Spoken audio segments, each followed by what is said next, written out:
Hello fellow dragons, it's Shane from Astral Dragon Gaming and it's review time. Today's review is Oninaki, a basic game of JRPG from the wonderful people of Tokyo RPG Factory, who have brought you such hits as I Am Setsuma and Lost Spheres. This game is a departure from the last two games in some respects, but at the same time a culmination of the creation from the last two games as well.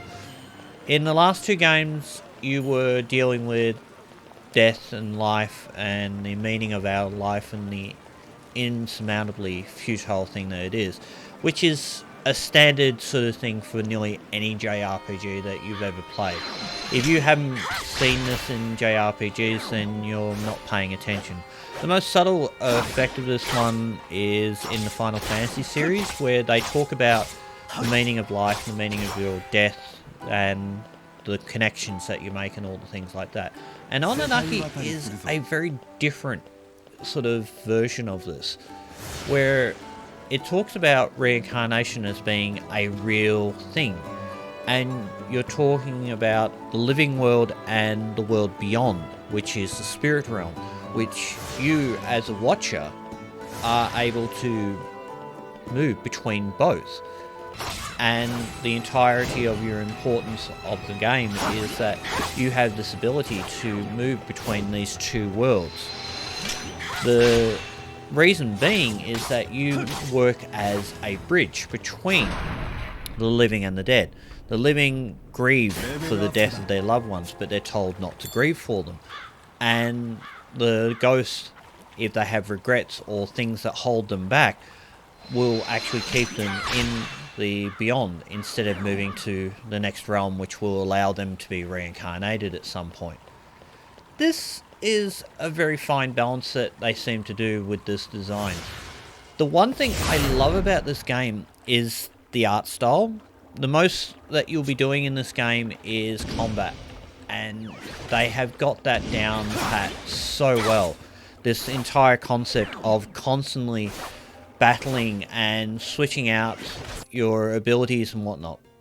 The one big thing about the combat is that you get given demons. Now, these demons, or daemons, depending on how you want to call them, are scattered throughout the world, and they will attune to you. And each time they attune to you, you work with them and you get more ability points, which you can buff each of them out. But you have only the ability points that go with those particular characters, and they cost points each time you do it. So it's a great design, and at the same time it gets very confusing very quickly. The abilities that you get from each character is also very unique as well, because each time you get a new sort of skill that is usable in the real world, you can equip it to your demon to be either 1, 2, 3 or 4 of your attack abilities on the controller, which is the easiest way to describe it.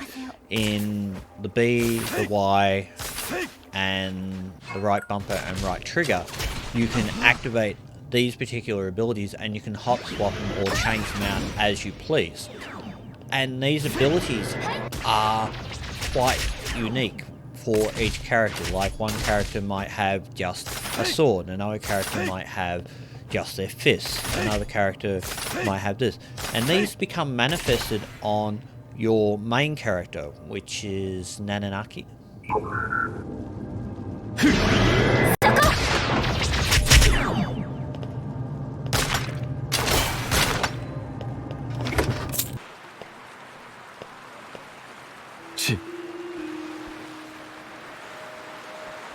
Your main character will change out to having a scythe, will having a blade, or even at one point riding one of the spirit animals, the demons itself, as an attack vehicle. So it's very good, and it's very fluid, and it's very fast. And the interesting thing is, it will kick your ass if you're not careful. In either medium, even in the 3 difficult levels, which is a casual, normal, and hard, you will find that at points in this game, if you do not grind or at least focus on developing one of your demons or a set of your demons, you will have great difficulty. And because each of the demons have their own sort of attack abilities, some are better at range attacks, some are better at close quarters, and all sorts of things like that. These abilities allow you to expand on it. So, graphically, it is very pretty. It's one thing Tokyo RPG have managed to make a fantastic game.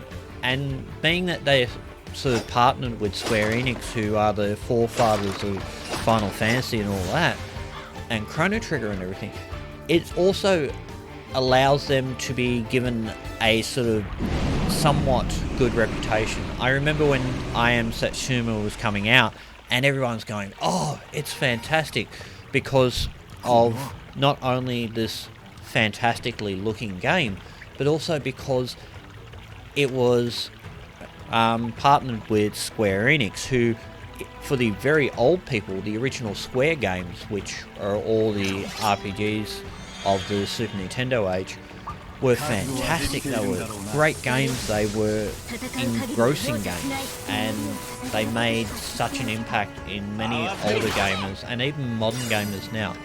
If you put a game like Chrono Trigger down in front of a lot of people, and they will love it. And that's pretty much what the sort of storyline is.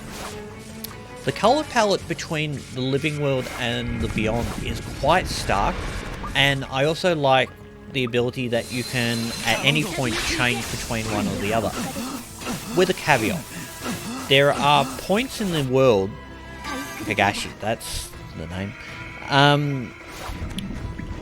between the living world and the non-living world, you can change at any time.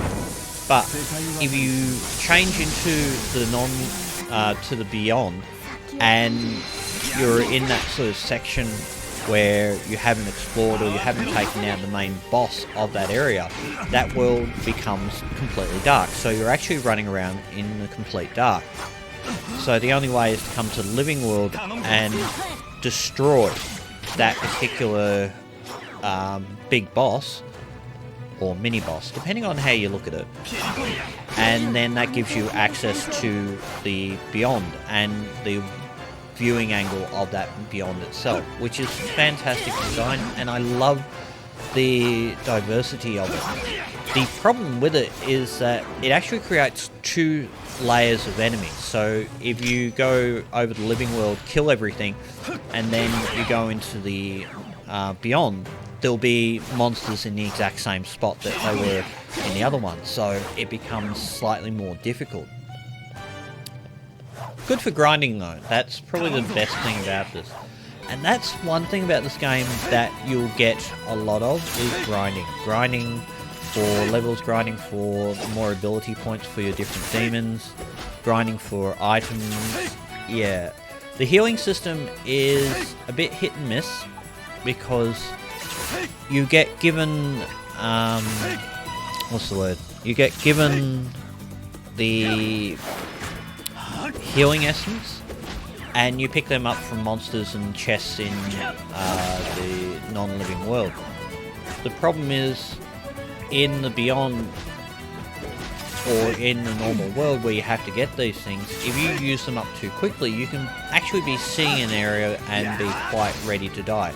The only saving point or saving grace of that is that there are various little totems placed in each area that you actually visit that allows you to heal up fully when you walk into their sort of sphere of influence, which shows up as a multicolored sort of dome, which is really helpful. It also resets all the monsters, so say you're having trouble with a whole group of monsters, like, that's fine, jump, kill off a few of them, jump straight back into the sort of save area, and then you can go back and start killing monsters, which aids that level of grinding that you need for this particular game.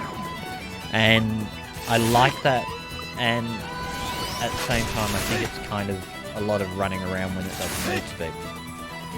Which is something Tokyo RPG Factory have not actually really addressed well in their games.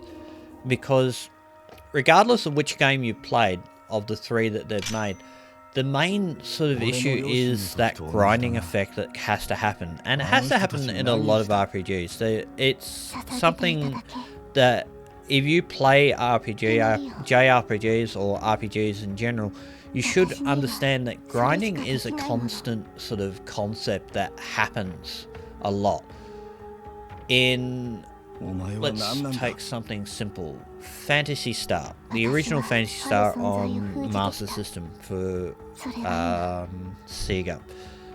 In that game, the very opening area, you need to get a whole load of money. And the only way to get money is to go out and grind. But the monsters basically kick your ass. So the only way to get around that is by actually going out and attacking a few monsters, coming back, healing yourself up, going back, forth, and you might do that for 10 minutes and gain like 5 or 6 levels.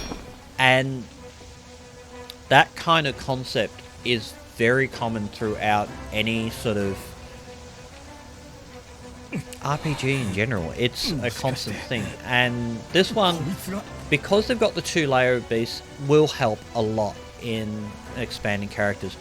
But specialization at times is kind of important as well, which is something that you'll have to do a lot of if you want to get better with some creatures. But it's not too bad. It's just one of those minor gripes. If you're not into that kind of thing, then you might have problems. The combination of one ability and then swapping from one demon to the next, and then moving up and changing your abilities as you go on the fly, is a really good design, and I like the overall concept of it, allowing you to do some really fanciful things.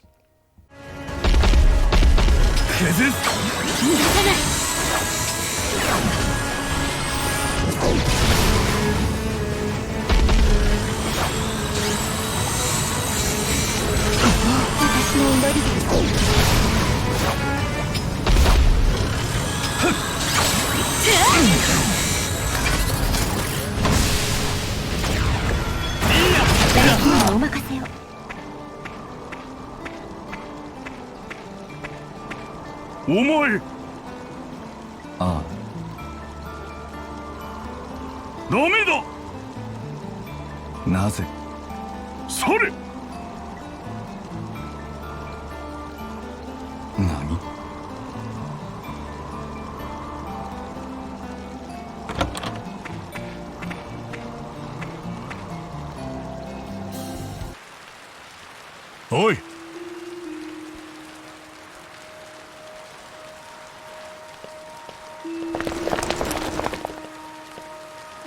どうした？奴ら。それで？それは。そうか。たく。 Sound-wise, this is a very pretty game. Again, the music that they designed for these games, it's jaw-dropping. Like, Ian Satsuma is all piano, and there were a lot of people that complained about that. But my god, it's still beautiful just to listen to it. And this one has lots of strings, lots of piano pieces, lots of music from various instruments and whatnot, and it is extraordinary. Voiceover is all done in Japanese. It only happens at certain points, not all the time. But it is a really good piece of work. And the soundscape and everything, the attacks, and all things like that are really involved. And there's a lot of things. There's also a lot of talking in Japanese in the background while you're playing around. Like, the various characters will talk to each other in Japanese, and you don't know what it is, but it's good background sort of stuff. Those that don't like things where they have to read a load of subtitles and whatnot might have problems with it. So overall, I enjoyed my play with this game. It is a tough game. You'll probably be looking at like at least 20 to 30 hours minimum to try and get through the story and finish it off. If you're really good at RPGs and know how to grind fast, then you probably might kick this over in a much shorter period of time. But the depth, the angles, the learning the different laws, the so many different scapes of this game are really quite good. And I think one of the things that I found the most enjoyable about this game is just the combat. The combat is so action-based, but at the same time it has a very good strategic battle sort of idealism, which I enjoyed immensely. So anyway, this has been Oninaki. I hope you pick yourself up a copy because it is well worth the buy. I think they're asking a bit much, but this is what games are turning into. They're turning into cash fests that people are trying to get. So if you're not happy with the price that you're looking at right now, the best way is just hold off and wait until it's a little bit cheaper. That's really what it is at the end of the day.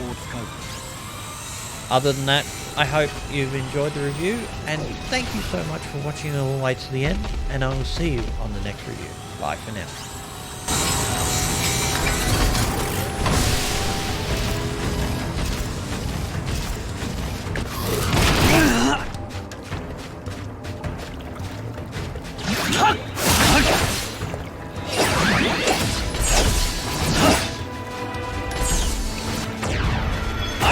刀の剣になり方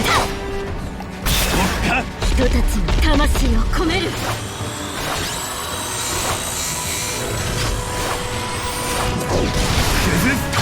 逃がさない